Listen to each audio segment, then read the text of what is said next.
Alur proses pengelolaan UP dan TUP. Untuk proses uang persediaan, alurnya adalah sebagai berikut. Yang pertama, bendahara menginput referensi akun UP.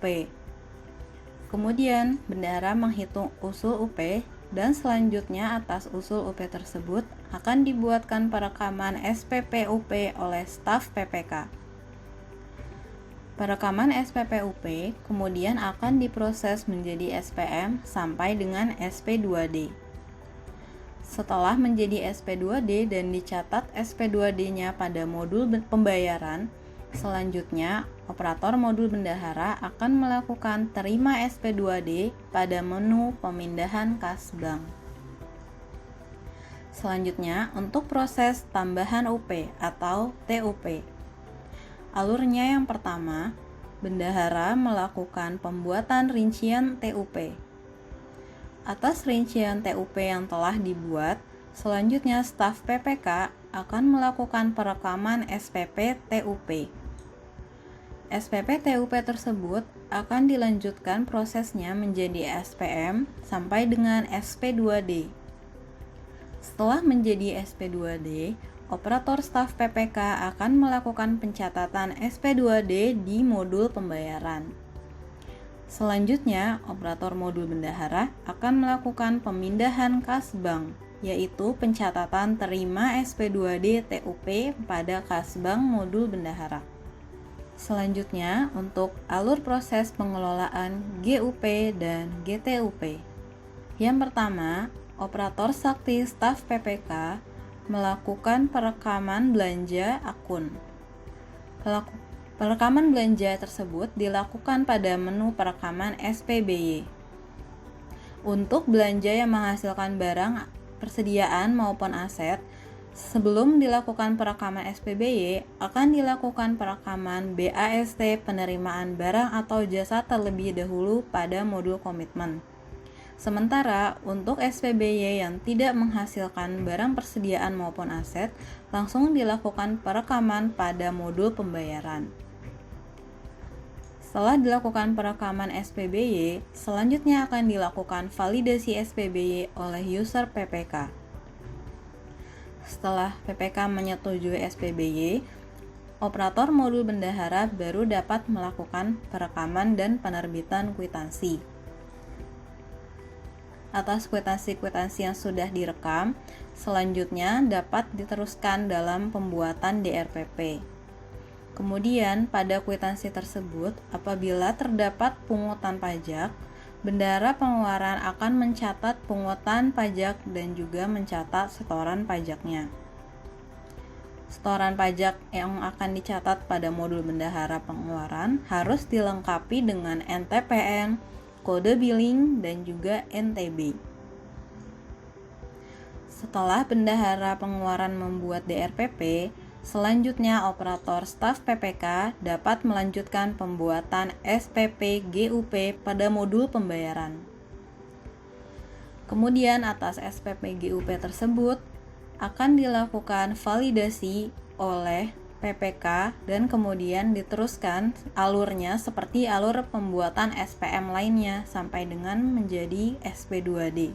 Kemudian bendahara dapat melakukan monitoring atas belanja yang telah dilakukan pada DRPP dan kwitansi tersebut pada menu monitoring UP atau TUP. Dan juga apabila pada akhir tahun nanti terdapat sisa saldo GUP atau PTUP, bendahara dapat melakukan penyetoran sisa UP atau TUP tersebut dengan cara mencatat setoran UP atau TUP di modul bendahara. Atas setoran UP atau TUP tersebut juga harus dilengkapi dengan kode billing, NTPN, dan juga NTB.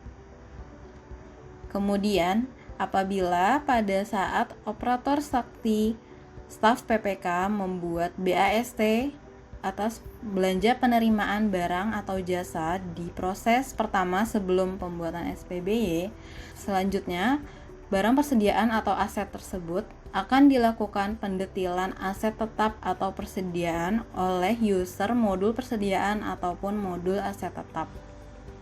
Selanjutnya untuk alur proses pengelolaan LS bendahara. Pertama-tama, operator sakti staf PPK melakukan pembuatan SPM LS bendahara sampai dengan proses pencatatan SP2D yang dilakukan pada modul pembayaran. Jika SP2D telah selesai dicatat, selanjutnya bendahara pengeluaran dapat melakukan proses terima SP2D pada menu pemindahan kas bank. Setelah langkah tersebut, bendahara pengeluaran dapat melanjutkan pencatatan pembayaran dana titipan. Apabila pada pencatatan dana titipan masih ada sisa atau tidak habis disetorkan, selanjutnya bendahara pengeluaran dapat melakukan pengembalian sisa dana titipan dengan cara menyetorkan sisa dana titipan melalui penyetoran, biller, dan MPN G3. Atas setoran ini nantinya akan dapat dicatat di aplikasi Sakti modul bendahara sebagai setoran pengembalian belanja atau pengembalian sisa dana titipan. Hal-hal yang perlu diperhatikan atau poin terpenting pada modul bendahara dan BPP. Yang pertama adalah titik terjadinya jurnal. Poin 1.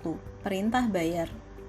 Pada transaksi modul bendahara, jurnal baru akan terbentuk pada saat proses 7 validasi perintah bayar oleh validator atau PPK.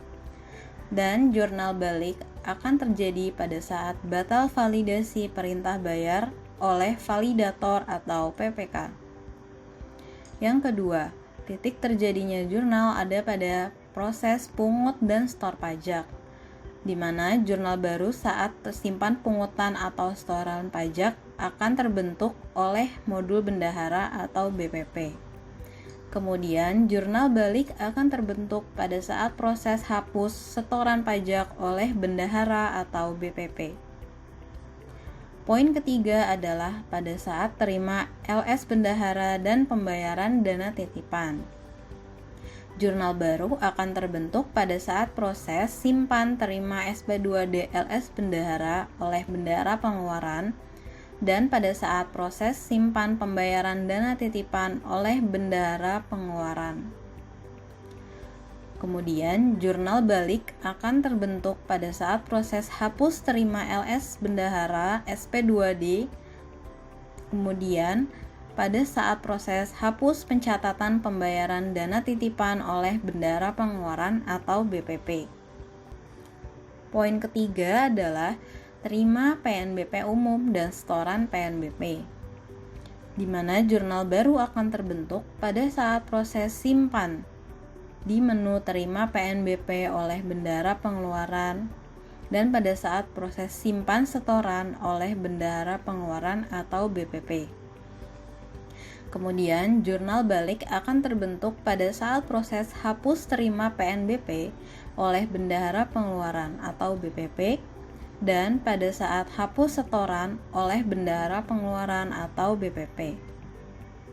Poin kelima adalah terima kas hibah, kas lainnya, dan GUP KKP, di mana jurnal baru akan terbentuk pada saat proses simpan oleh bendahara pengeluaran dan jurnal balik akan terbentuk pada saat proses hapus oleh bendahara pengeluaran.